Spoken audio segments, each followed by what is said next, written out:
దగ్గరకు వచ్చేస్తున్నాయి, ప్రచారాలకి డబ్బులు ఇచ్చి జనాలు పిలుస్తున్నారంట కదా. ఇప్పుడు ఈ ఖర్చు ఈ ఊళ్ళో కోసం ఖర్చు ₹1 ఊళ్ళో వాళ్ళే లేదంటే జనాలకు డబ్బులు ఇచ్చి పిలిపిస్తున్నారంట. రూపాయి బిల్ల కూడా ఇవ్వట్లా, ఊళ్ళో వాళ్ళు పెడతారు.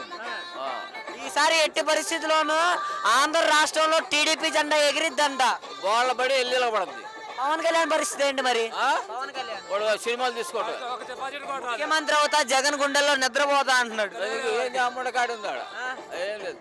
జగన్ ని రోడ్డు మీదకి తీసుకొని వచ్చి నిలబెడతాను అంటున్నాడు. పండ పెడతా పవన్ కళ్యాణ్. ఏంటి అసలు పవన్ కళ్యాణ్ ఒక హీరో అయితే అలా అంటావేంటి? హీరో ఆ సినిమాలో హీరో ఏడేవుళ్ళాడు. అసలు పవన్ కళ్యాణ్ ఫ్యాన్స్ చచ్చిపోతారంట పవన్ కళ్యాణ్ కోసం. ఎందుకే మందాగా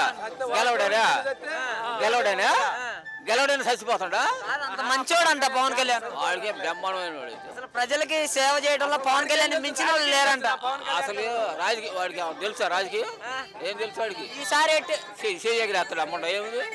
అసలు ఎట్టి పరిస్థితుల్లో ఈసారి 175 నియోజకవర్గాలు మావే అంటున్నాడు పవన్ కళ్యాణ్. మొత్తం వాడియాలి. వాడనేది వాడి కాదు, ఇటు అనేది వాడనేది. చంద్రబాబు కూడా ఈసారి ఎట్టి పరిస్థితుల్లో ఓడిపోవడానికి సిద్ధంగా లేడంట. లేడా?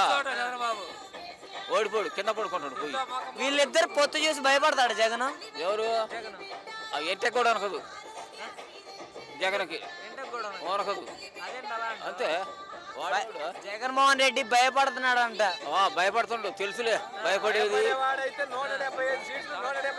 నిలబెట్టిండు కదా జగన్మోహన్ రెడ్డి గారు. ఇప్పుడు పవన్ కళ్యాణ్ సీఎం అవుతాడంట ఆంధ్ర రాష్ట్రానికి. సినిమా లేదు అసలు. పవన్ కళ్యాణ్ అనే అతను పిఠాపురంలోనే చంద్రబాబే గెలవనీయుడు. అదేంటి? అంతే. అతను గెలిస్తే ఇతనికి ఇబ్బంది. ఏ విధంగా? అతను గెలిస్తే ఇతను సీటుకి ఎదురు పెడతాడు.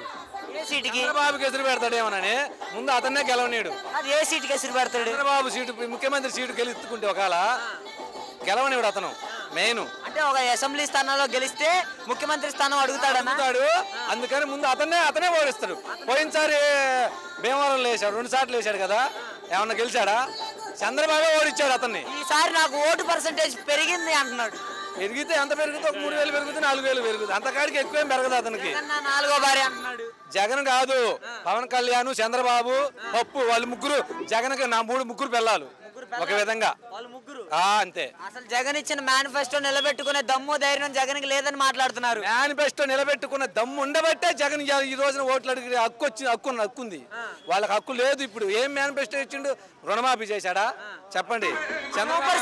సూపర్ 6 అంటున్నారు కదా. సూపర్ 6 కాదు, సూపర్ 5 అయినా 7 అయినా ఏం లేదు, గాలి. జగన్ ఇచ్చిన మాట నిలబెట్టుకోలేదంట. పెట్టుకుండు కాబట్టి, దమ్మున్న మగోడు కాబట్టి నిలబెట్టుకుండు. ఇవాళ అమ్మఒడి వేశాడు, ఆరోగ్యశ్రీ ఉంది, ఫీజు రీమెంట్స్ ఇచ్చాడు. ఏది తక్కువ చేసిండు చెప్పమానండి.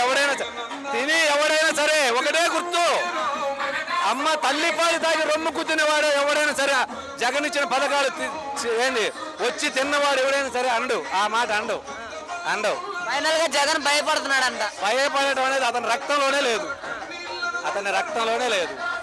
గురజాల నియోజకవర్గం ఈ విధంగా మాట్లాడగలుగుతున్నానంటే జగన్ వేసిన ఫీజు రీమెంట్స్ వల్ల నా పిల్లగా నేను చదివిచ్చే స్తోమతలో లేను. కానీ జగన్ ఇచ్చిన ఫీజు రీమెంట్స్ వల్ల మా పిల్లగాడు బీటెక్ చదివాడు. ఇలా అభిమానం, నాకు ఎంత అభిమానం అంటే జగన్ అంటే పిచ్చిది. జగన్ అంటే పిచ్చి ఒక విధంగా చెప్పాలంటే. అది ఈ రోజున మా పిల్లగాడు చదువుకున్నాడంటే బీటెక్ ఫీజు రీమెంట్స్ వల్ల చదువుకున్నాడు. ఫైనల్ గా జగన్ గారికి 175కి 175 వస్తాడు కంపల్సరీ, డౌటే లేదన్నా.